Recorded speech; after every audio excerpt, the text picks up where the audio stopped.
Good afternoon, everybody. Thank you for sticking around.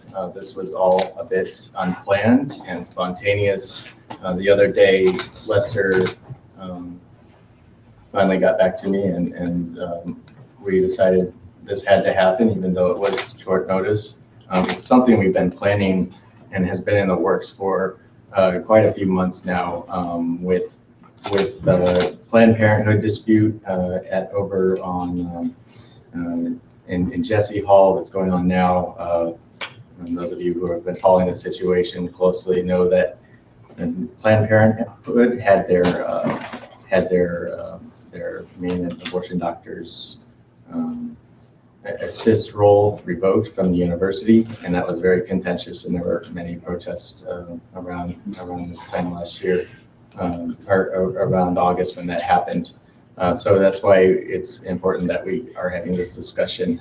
So I don't know if you guys have noticed, but this event today is a little bit out of the ordinary of what you might expect at a debate.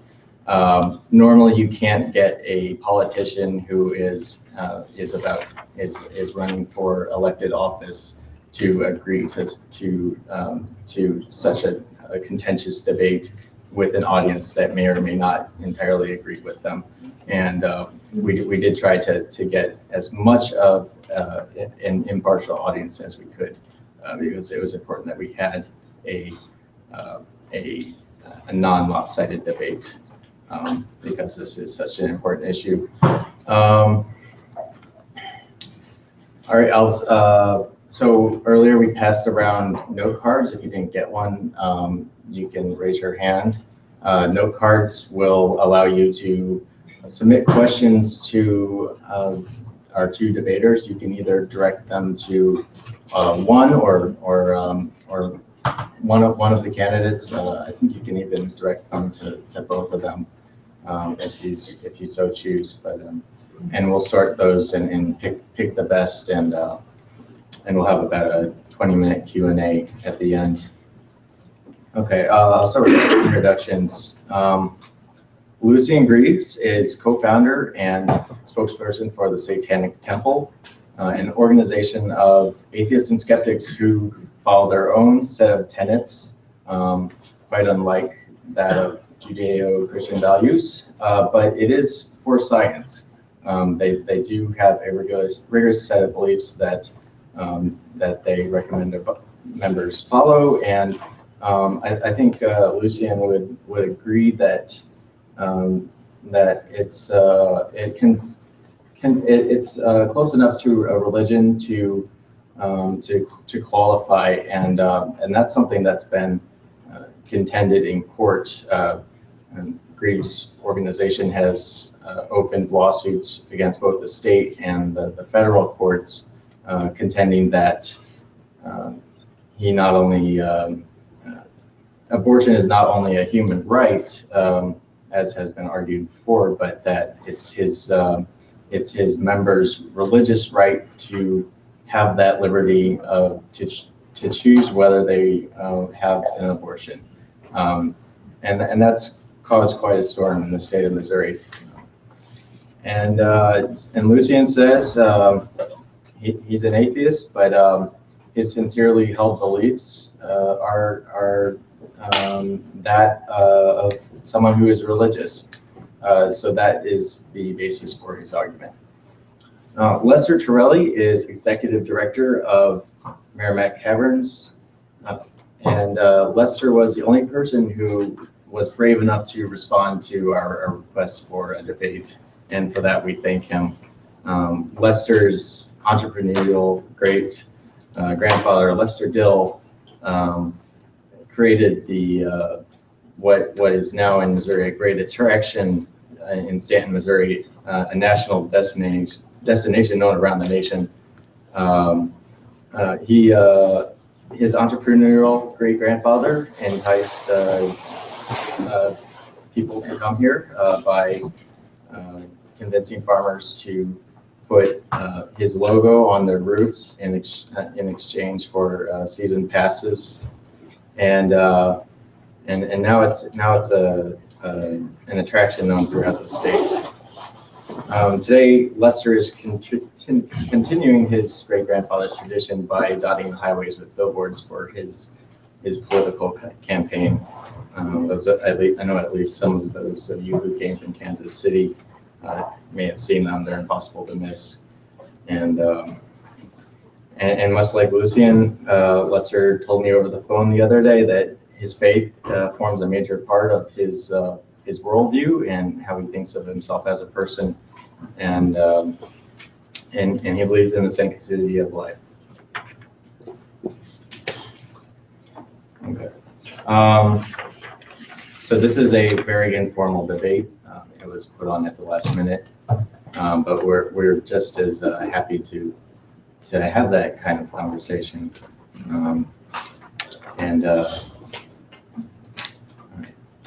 The point of this debate tonight is not to change everyone in this room's minds on this topic. It'll take a lot more than a single conversation to make such a pivotal decision. But we hope after hearing this debate, you will leave feeling more informed, and we hope you will direct your questions to our two debaters tonight. Thank you.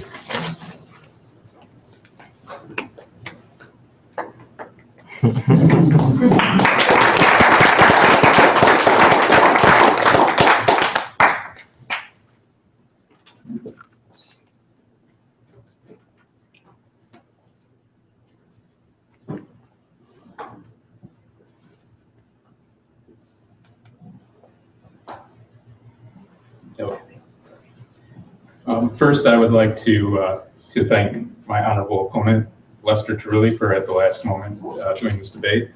And I would like to point out again, it was very last minute, so pardon my casual attire. I only packed for one formal event, and this was not it. I did that yesterday. I would also like to address the problem of two men speaking about reproductive rights again. This is all too often the case. But I would like to point out that women within the Satanic Temple can hold equal post of anybody else, but I happen to be here today as spokesperson representing the Satanic Temple, so I will put forward our point of view. The abortion debate is well known, of course, and the arguments have been gone over again and again, so there's probably nothing original to be said, but this is an original context for it, I think, because we are taking a religious stance against restrictions upon abortion. And in particular, the informed consent materials in Missouri, which read that life begins at conception and abortion ends life of a unique and separate human being. And putting these materials out to women is supposed to justify a 72-hour waiting period in which they're supposed to consider those materials, and that's very prohibitive to people seeking to terminate a pregnancy for whatever reason. Our view is that does not comport with the best scientific evidence, and we do hold science as the arbiter of truth claims, and we also feel that the body is inviolable, subject to one's own will alone.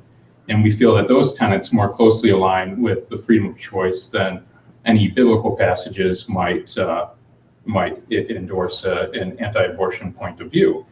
But we take issue with the idea that life begins at conception. Take, for example, ectopic pregnancies where the egg is fertilized within the fallopian tube and the cells divide and they continue growing, but they have no chance of becoming human life. It needs to be removed.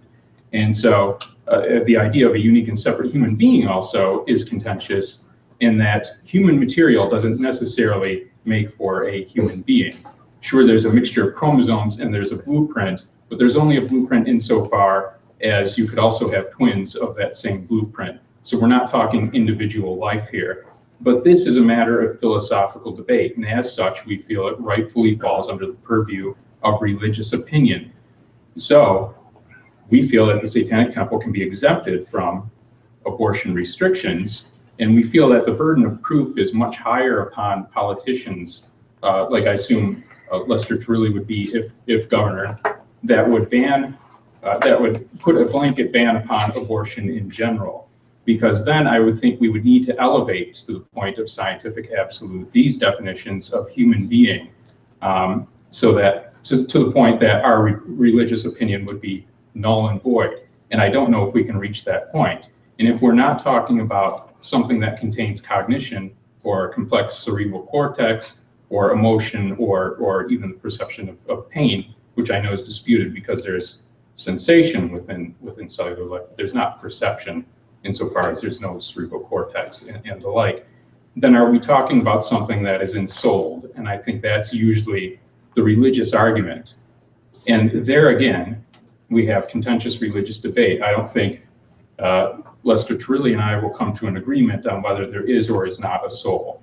I don't agree that there's a soul. I think that the personality, people's emotions, they are the product of they're a product of mind, which is a product of the brain, and we find that there are neural correlates to emotions and sensation and everything else.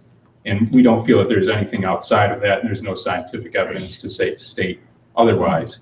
There again, though, if this is a debatable point, I would say that this leans in our favor that we should be able to be held apart on religious exemption because we believe differently. And we live in an environment now where religious exemptions and privilege are fought and sought to be more robust, made stronger by conservative right-wing politicians who at the same time will claim that Christianity is being persecuted and marginalized, and they want to be held as a culture apart. And you can't have it both ways. You can't hold yourself as a distinct culture apart from the rest of the mainstream world when your view is in the minority, just as much as you can't impose your religious beliefs upon the rest of the population. And I think those will be the items of contention between he and I today. I don't think they'll be reconciled, but I hope by the end of this, we have a better understanding of where each of us are coming from, and our points of view can stand on their own merits from there. Thank you.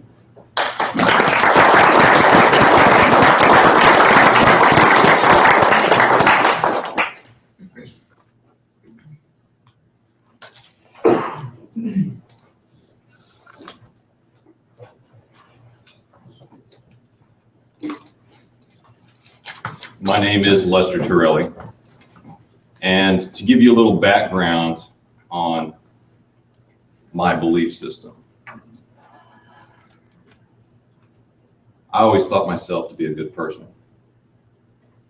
About 4 years ago, I got ill, very ill, to the point they were talking about taking out body parts. They couldn't identify what was going on in the backside of my pituitary gland. And I'll be honest with you, I got scared. When you're faced with death or something close to it, different types of emotions kick in. And in that fear, I began reading the Bible. Now I find great comfort in that. And sometime a few weeks into that process, 2 people came and prayed over me, and I was healed like that. And you may or may not believe in healing or the supernatural, but I'm a living testimony to it, God's power. Now, upon that healing, I went back to the doctor. He literally grabbed my elbow, walked me down the hallway, sat me in a chair in the blood lab, and said, "This type of thing does not happen. I want to see you take this man's blood." And the doctor held my elbow tightly the entire time the nurses withdrew my blood. And he was shown that I was healed. So that after healing, I didn't lose this passion that I had for the Bible. In fact, it just blossomed and continued. What I found is that when I fully surrendered everything who I was, everything, my schedules, my fears, my ambitions, my pains, my past, my future, and I've surrendered that unto the hands of the Almighty Creator, instantly I felt peace, purpose, passion. And the Lord began to invigorate me. He took me to places uncommon to most people. He took me into the darkest places in the inner cities. He took me to places where most people will not go. And what I was seeing was the heart of a loving God. The homeless, foster children, women and children who are human trafficked, the disabled. And in this calling that I have to run for governor, it is for those without a voice that need to be spoken for. And included in that is the unborn.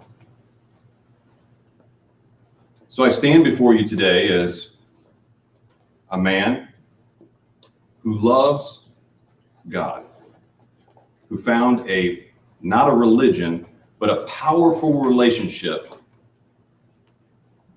in the Godhead. His name is Jesus, God's Son.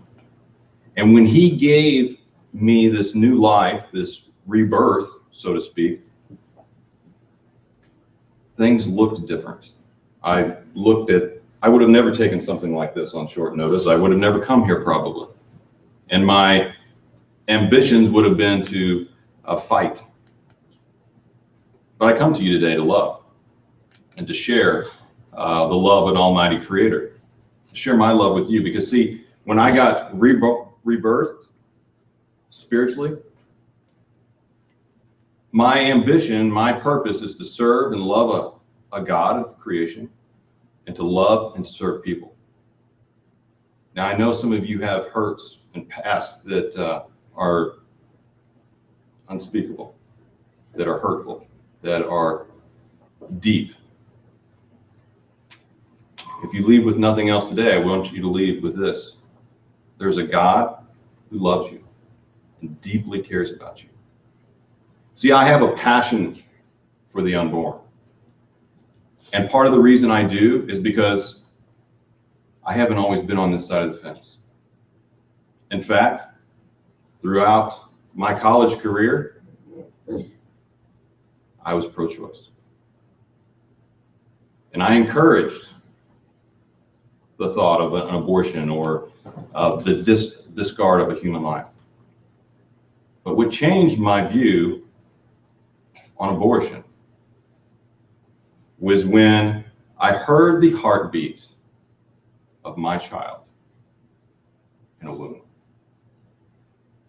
At 18 days, a human heartbeat. When I saw my children on an ultrasound machine, and I saw a baby that could move, they could open their eyes, they could cry, they could smile, they could hiccup and suck their thumb, I knew there was something real there, something alive, something human. And it changed me. No longer could I disregard something that I couldn't see. Now, I know the majority of you are atheists. And part of that idea is that you don't believe because you don't see. I've heard atheists tell me in the past that if I could see, I would believe. But because I don't see, all I see is the physical, I don't believe.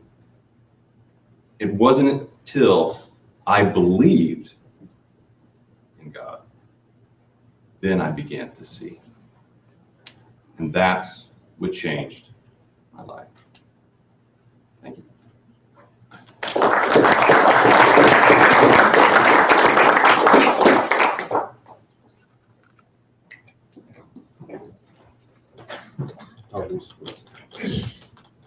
Yeah. This is just your cross-examination. Yeah, who's supposed to examine me now? Oh, so we're just gonna have one at the mic, asking the questions, and then you can answer from where you are. Okay. So it's your turn to ask me questions. Oh, well, did I go over my allotted time or? You actually didn't. You're fine. Yeah. Do you want to use the? I'll pass my questions. You can go ahead and start. Okay. I guess my questions for you would be, how broadly would you, well, let me just, I'm sorry.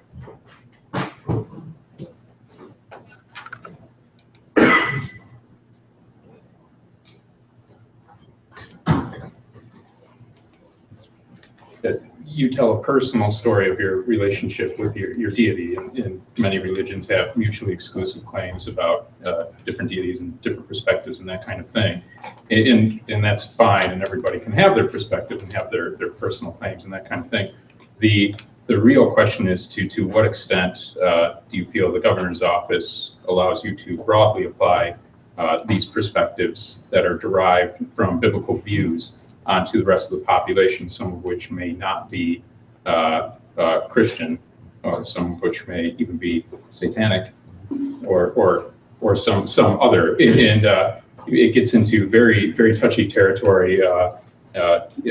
If I may ask, if you feel that homosexuality is an abomination, if that too should be regulated, and to which point secularism has a place in the government. Do you plan to bring biblical values into your place in office, or do you plan to respect secularism as recognized in the First Amendment, generally disputed by different scholars, as advocating for a separation of church and state?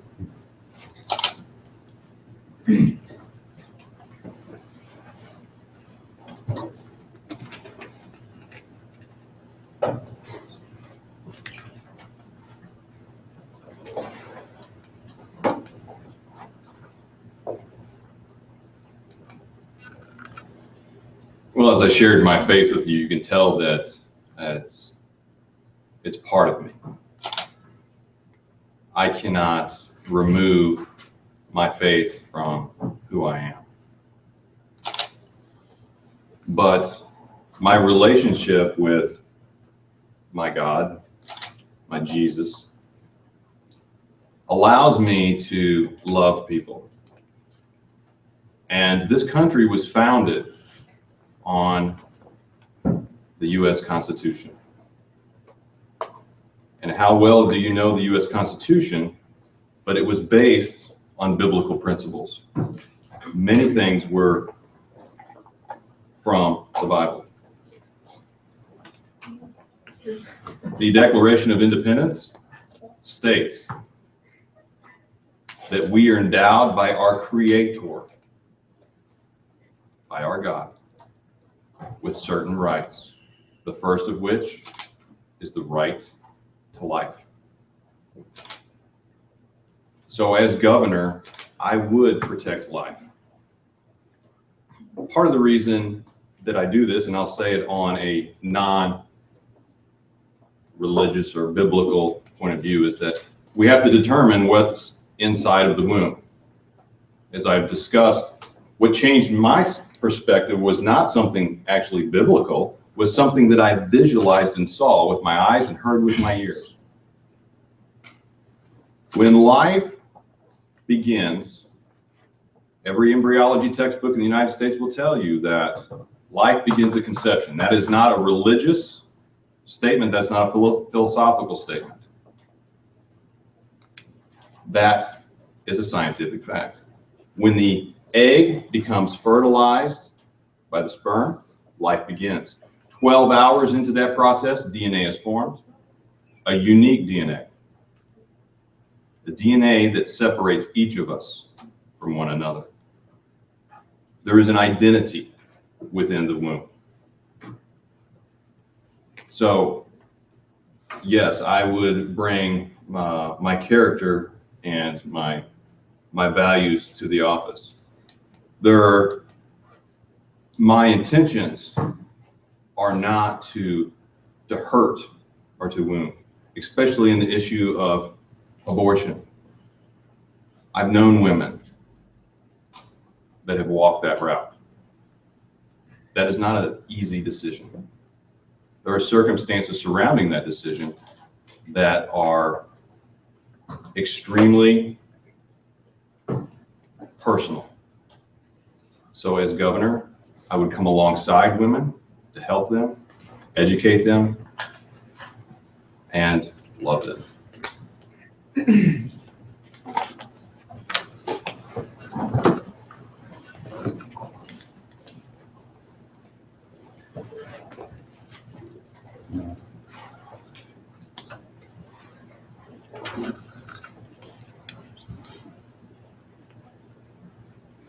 Okay, there's a little bit of revisionist history here. That cuts to the heart of the problem, the idea that the Constitution or Declaration of Independence were based upon biblical values. The author of the Declaration of Independence, Thomas Jefferson, took such great pride in his statute for religious liberty in Virginia that he had the fact that he had authored this engraved upon his stone after his death, omitting the fact that he was even president at all.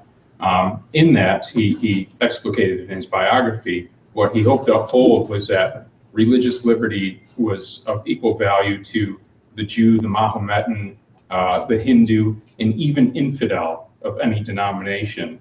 And I think it's very intriguing that he upheld the rights of infidels and non-believers.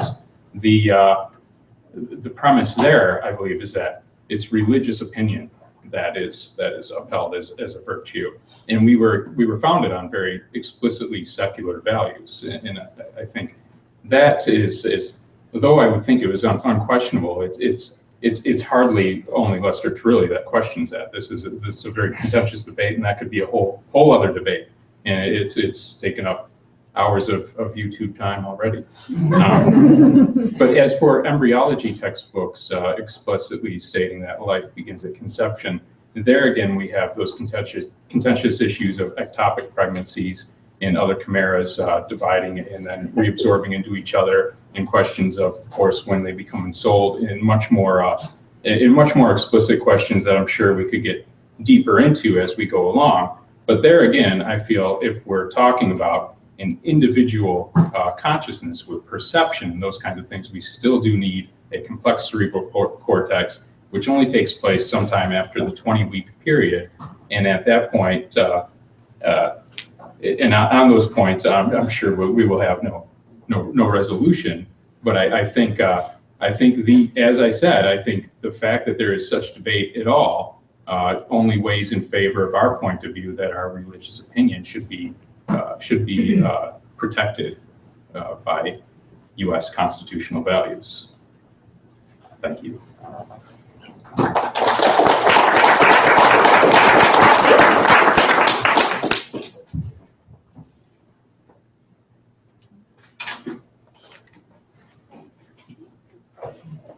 Well, it's interesting you mentioned Thomas Jefferson, because he is the one who prayed before this country when they couldn't come to a consensus on the U.S. Constitution, and they buried themselves in a chamber for weeks. And he's the one who led all the men in prayer. I do support religious freedom, and I do not think of myself as superior to anyone else. In fact, I look at myself as a servant unto people. And that's why I'm heading in this direction of this office, is to serve people, to help people. An issue with abortion that is not often discussed is PAT, post-abortion trauma. It is a psychological, it is an emotional distress that women go through, sometimes for a lifetime. My wife is a therapist. I have seen firsthand women who have suffered these things. The top 4 reasons that women have abortions: finance, fear, bad relationship, or doesn't fit into their schedule. Now, although those situations are real, and I don't make light of those at all, but those are situations that, with help from other areas, that can be solved. But once a life is removed, it cannot be given back. A baby inside of a mother's womb is an organism that is developing. It's in a constant state of development. Whether you're a college student who thinks that you're more intellectual than someone in elementary school, a doctor would have a disagreement with you. But from a senior citizen to you, to a child, to an unborn baby, what should be the difference? Is it the time that they've reached 20 weeks? Is it the time that they take their first breath? And I will go back to the embryology textbooks because they say that life begins at conception. That is not a point that I think that we can debate because it's simple science. When an egg becomes fertilized, life begins. Things start to happen. I still have time? Or? 2 minutes. Okay. Something else that's interesting about human life is that we are here only for a short time. This life is like a vapor. You younger folks, they may not realize that, but some of us in here that are more advanced in our age realize that yesterday seems like a blink of an eye. The decisions that we make today cannot be retracted. The issue with abortion is a very serious topic. And the human lives that are at risk, that are currently unprotected, is also very serious. So what is the difference between that last 8 inches of birth canal from a child that is about to be born? It is simply the location, from within the womb to out of the womb. What we do in the womb is not seen, and often is easier to dismiss. But if we did the same thing outside of the womb, and a clear box on this table at any stage, there would probably not be very many people in here to watch something like that.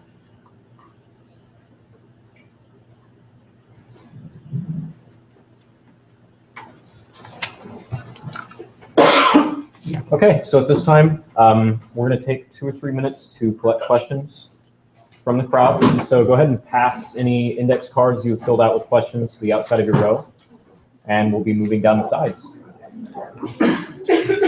Yeah, I think I want to switch that. I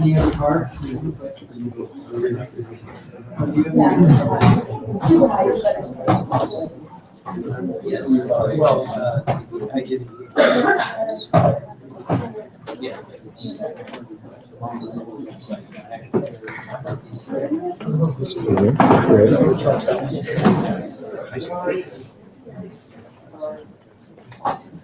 Just to some conclusion, we're going to start with. So a closing statement from me, and then a closing statement from Lester. Oh, this is for the. Oh, we're going to do the question. I guess your closing statement is first. Okay, should we do the questions first? No, we're going to do the questions afterward. Oh, we'll do the questions under closing statement. Closing statement is better. I like it better this way. Questions and closing statement. So we can wrap it up. The reason we had it like that is because we need a while to sort through the questions. Oh, sure. I don't know, whatever it goes. How many questions? And how long do we have to answer? So what we're going to do is 20 minutes total. Okay. And you can kind of pick the ones that you want to answer with your staff, and then let's kind of go as quickly as we can. So everybody. But we're going to, when it comes to asking the questions, we're going to start with the trade-off with answering. So you read the question and answer.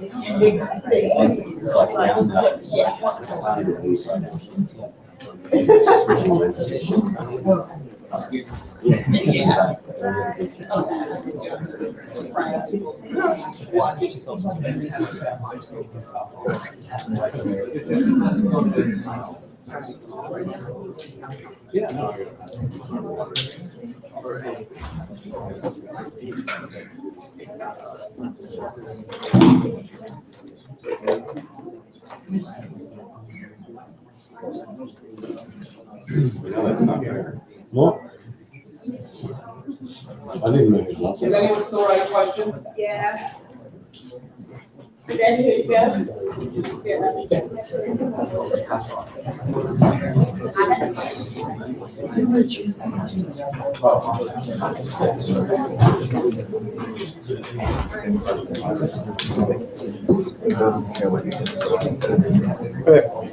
Anyone else still write questions? Can I talk about it real quick? I have a name. You can move. I'll show you. Oh, live.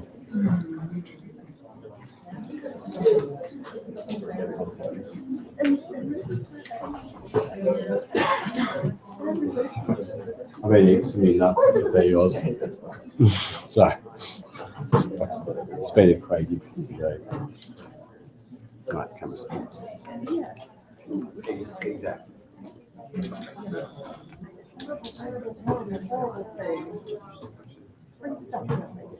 Why we end up.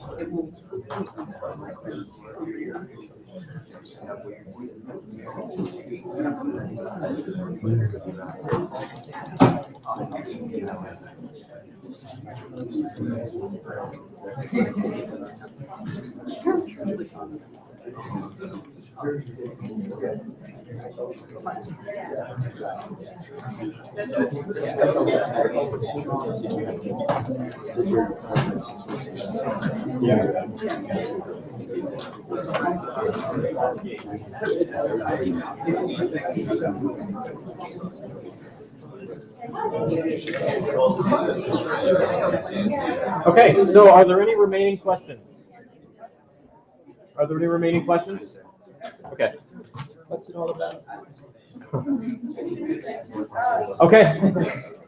If not, then we'll go ahead and continue with the closing statements.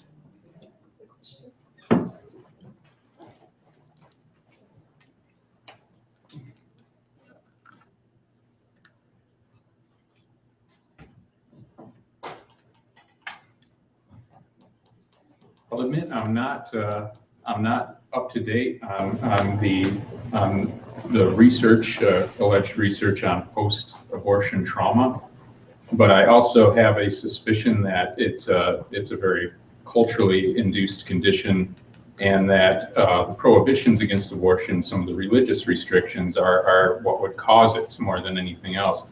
Homosexuality was also listed in the DSM until, I believe, the late 70s, until gay rights activists had it removed. The question, incidentally, then wasn't science, but politics. But nonetheless, the feeling was that we lived in a culture that did look down upon homosexuality to the point that some of the comorbid conditions related to depression and other type of circumstances were related to the societal conditions rather than anything else. So if there is something as post-abortion trauma in certain realms, that might actually speak more to openness of sex education and openness of reproductive rights information. And also there's this talk about the reasons for which women receive abortions, financial reasons, or perhaps they can't be off, whatever. It's not really up to us to question. I don't think it's an easy decision for anybody most of the time. But I find it odd that the solution is often looked to that we should ban abortions entirely. As we've seen, abortions will happen one way or another, and when it's restricted or banned, you're going to find much more instances of non-regulated abortions taking place, and death and injury from more than one try and that type of thing. So what we should really be doing is looking to reduce the conditions that make abortion necessary for people to have. I think that's the most humane thing we can do. I'm sure Lester and I will disagree as to what constitutes a human life, and I still think we're talking about soul rather than a complex cerebral cortex, but we'll have to leave it at that. But I think if he were to be governor, I would like to see efforts to reduce those conditions rather than ban abortion and leave people to their individual consciousness as to whether they seek to terminate a pregnancy or not, for whatever reasons they choose to do so. Thank you.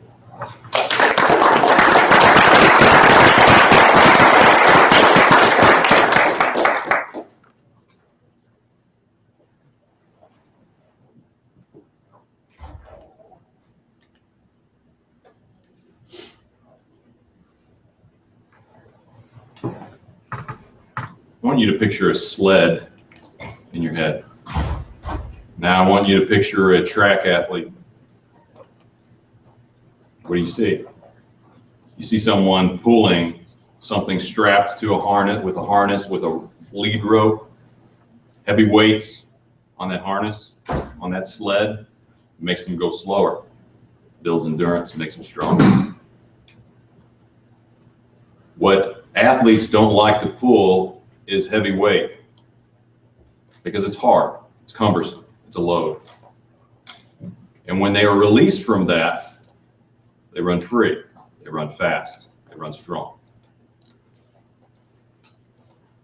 Part of this issue of abortion is the lens that we look through. Some folks look at abortion and pregnancy like pulling a track sled. It's hard, it's heavy. It's not easy. But if I were to tell you to look at the word sled and visualize it again and think of snow and ice, you would think of a bobsled or a toboggan. The ride's a lot quicker. It's a lot funner. And it's definitely more enjoyable when you do it with people that care about you.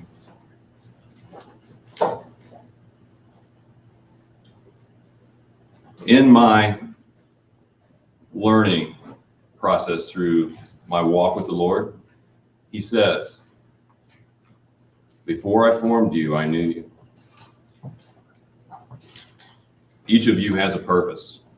God has good plans for you, not plans to harm you or hurt you. I work in a cave. And so during the day, my current job is I'm a caveman. There's a hill above our cave. Our cave is located within this hill. It's kind of like a womb inside the earth. Beautiful formations. Unique, rare, one of a kind. We have the rarest cave formations in the world in our cave. And Missouri statutes have placed laws to protect these formations because everybody wants to touch them. Just so you know, you don't get in trouble, I'll tell you what a cave formation feels like. It's a wet rock. But there is jurisdiction to protect those stalactites and stalagmites and those rocks. They include imprisonment and fines. Now, I'm not ever suggesting that you should do something like that for this topic. But there's something wrong in our society when we give more validation to a rock than we do with a human life. I love bald eagles. They nest right above our facility. There's something wrong when we give more attention to an eagle's egg than we do a human life.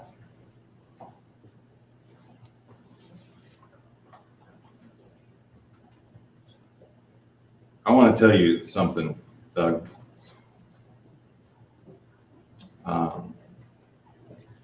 I appreciate your invitation, and you have a following, and I want to encourage you that the time that you've spent on investigating the the non-existence of God, that you would take some time to seek him, because he does care about you.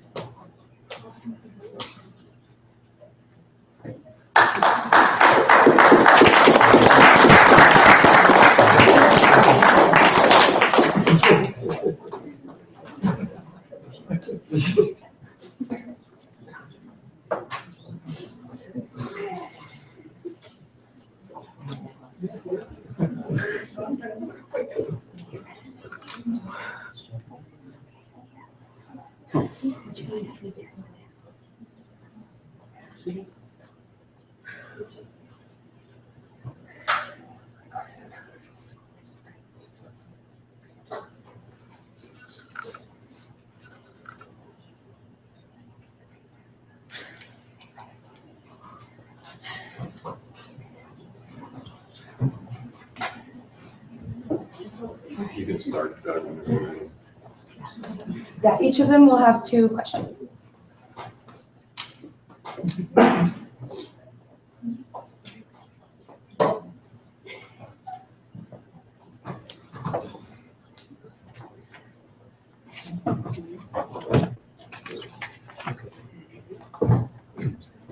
Good.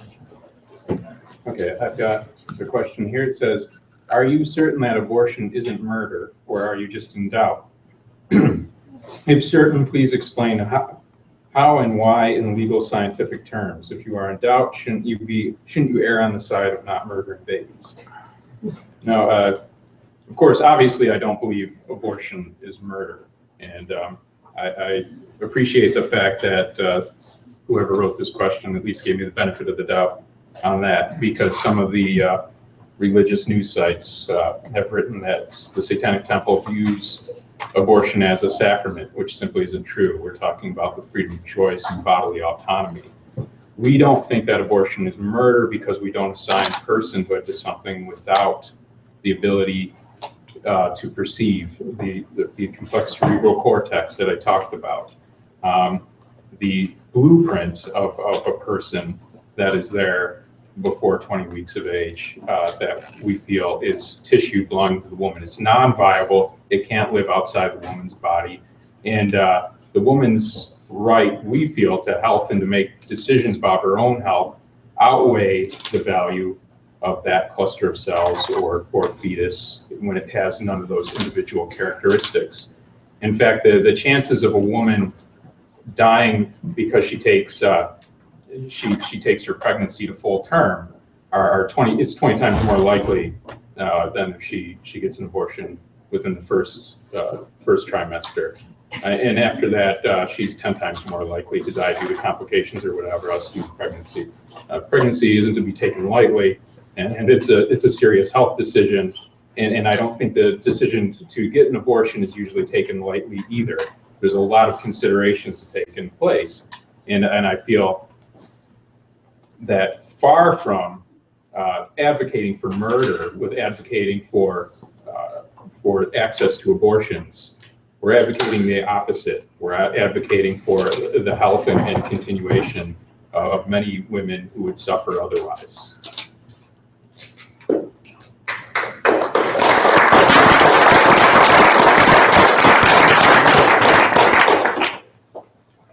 And the second question I have is, Lucien, with your qualifications for life, when did life on Earth initiate? Most atheists believe in abiogenesis, but this wouldn't result in life as you define it. Well, see, now we have that kind of complex issue as life as opposed to personhood. And of course, we have living organisms and we have living matter, and that's why I take issue with the idea that embryology textbooks say that life begins at conception. We're talking about living matter, not inanimate, non-living, non-organic matter that suddenly comes into animation upon this conception or fertilization. There's not a defined beginning to that life, and I would say that terminating the cellular growth before 20 weeks of age does not expunge a unique individual that has any personality traits or any of the individual characteristics we would attribute to personhood. Personhood is kind of a very legal term. What do we define as a person, and who do we give rights to? We certainly don't assign social security numbers to fetuses. I've heard the argument that fetuses do not consent to being aborted, but I think we should just learn to ask the question differently. If they object to being aborted, they can submit their objections in writing 24 hours in advance of the procedure.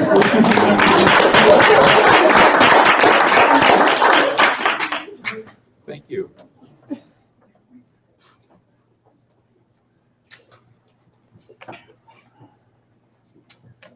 First question I have is, would you support sex education in Missouri Public Schools? There's a requirement, age appropriate, K through 12.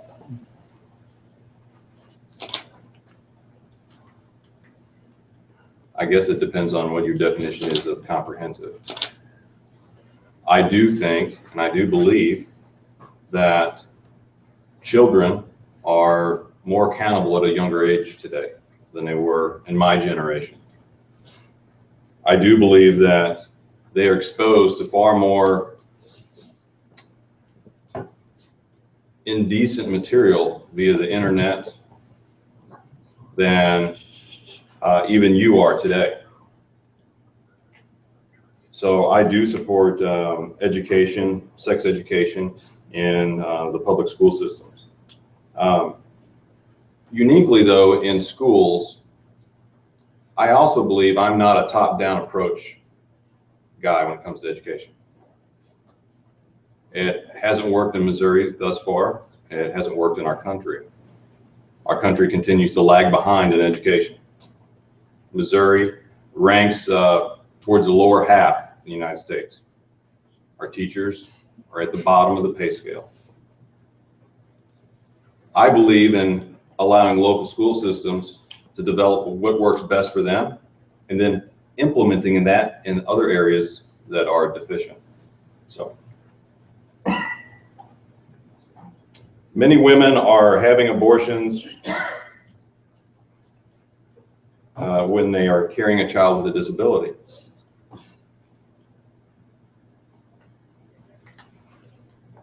The first call I got to my campaign was from a gentleman that is mentally challenged. And he has been dependent upon his mother for decades. I don't disagree that raising a child with disabilities is difficult. But if you were to see this individual today, and we get to know him, you would think that he has every right to life that you or I do.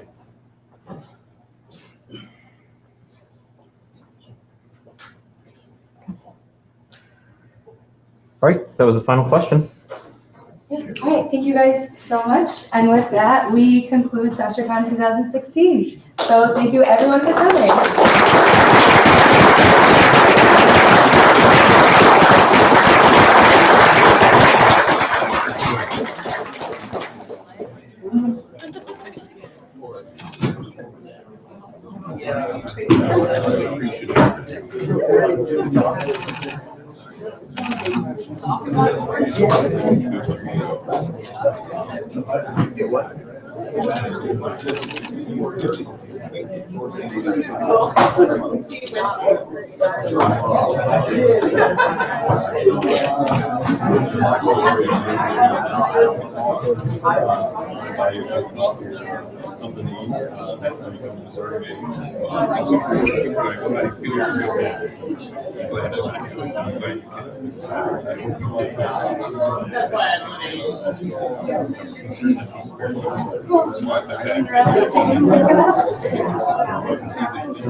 Don't forget. I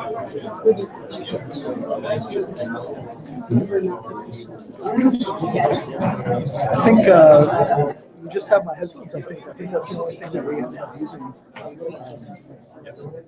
Did everything capture okay? Yeah, good. Okay.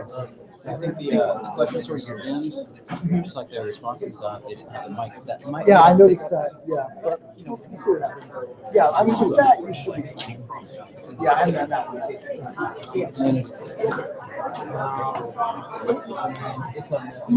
No.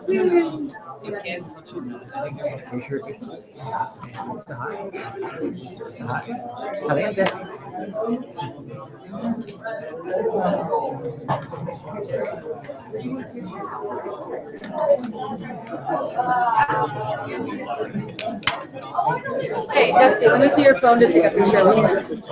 Yeah. All right. Oh, yeah, take it. There you go. Take a professional picture, Mark.